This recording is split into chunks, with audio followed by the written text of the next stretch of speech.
आपका स्वागत है RS दीपा क्लासेस में।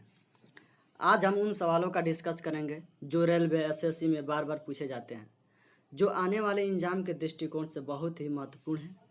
आज का हमारा पहला सवाल है, वैदिक आर्यों का प्रमुख भोजन था। वैदिक आर्यों का प्रमुख भोजन था दूध और इसके उत्पाद। दूध और इसके उत्पाद। निम्नलिखित में से कौन सा अन्न मनुष्य द्वारा सबसे पहले प्रयोग होने वाले में से था? तो सबसे पहले प्रयोग किया गया था वो था जौ। वैदिक लोगों द्वारा किस धातु का प्रयोग सबसे पहले किया गया था? तांबा का। सबसे पहले किसका किया गया था? तांबा। वेद शब्द का अर्थ है, वेद शब्द का अर्थ होता है ज्ञान। किन तीन वेदों को संयुक्त रूप से वेदत्रयी कहा गया है? इसका आंसर होगा ऋग्वेद, सामवेद, यजुर्वेद। ऋग्वेद, सामवेद, यजुर्वेद। आर्य सभ्यता में मनुष्य के जीवन के आयु के आरोही क्रमानुसार निम्नलिखित चरणों में से कौन सा विकल्प सही है? तो ब्रह्मचर्य, गृहस्थ, वानप्रस्थ, संन्यास। इसका आंसर हो जाएगा फर्स्ट नंबर।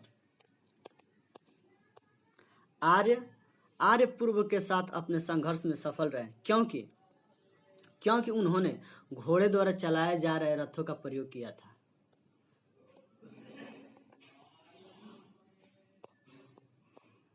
आरंभिक वैदिक काल में वर्ण व्यवस्था आधारित थी। वर्ण व्यवस्था आधारित थी व्यवसाय पर। इसका आंसर होगा सी। ऋग्वैदिक आर्य पशुचारी लोग थे। यह इस तथ्य से पुष्टि होता है कि, तो फ्रेंड्स, ऋग्वेद में गाय के अनेक संदर्भ हैं। अधिकांश युद्ध गायों के लिए लड़े गए थे। पुरोहित को दिए जाने वाला उपहार प्राय गाय होती थी, न कि जमीन। इसका आंसर होगा डी, यानी सभी। आर्यों को एक जाति कहने वाला पहले यूरोपियन कौन था? आर्यों को एक जाति कहने वाला पहला यूरोपियन मैक्स मुलर था, मैक्स मुलर महोदय। आर्यन जनजाति की प्राचीनतम बस्ती कहाँ है? आर्यन जाति के प्राचीनतम बस्ती है सप्त सिंधु। सप्त सिंधु। निम्नलिखित में कौन सी जनजाति सभा सामान्य रूप से जनजातीय सरदार के चुनाव में शामिल होती थी? तो फ्रेंड्स, इसका आंसर होगा आपका समिति। समिति चुनाव में शामिल होती थी।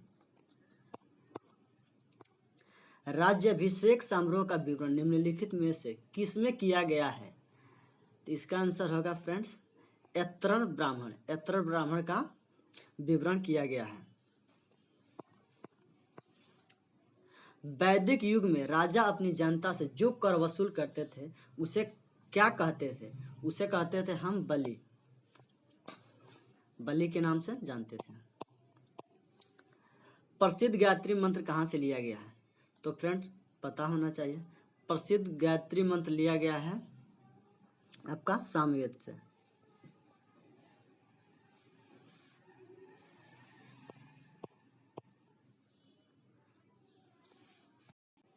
सॉरी फ्रेंड्स, इसका आंसर सामवेद नहीं होगा, ऋग्वेद होगा। सॉरी, ऋग्वेद।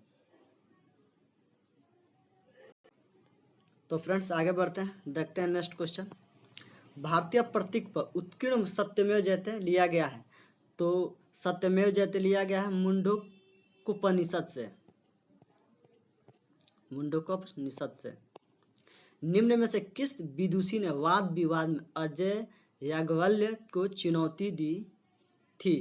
तो फ्रेंड्स, चुनौती दी थी गार्गी। ओके।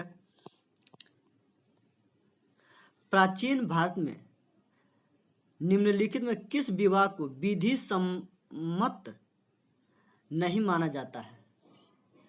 तो इसका आंसर होगा आपका सी, गंधर्व विवाह। गंधर्व विवाह को सम्मत नहीं माना जाता है।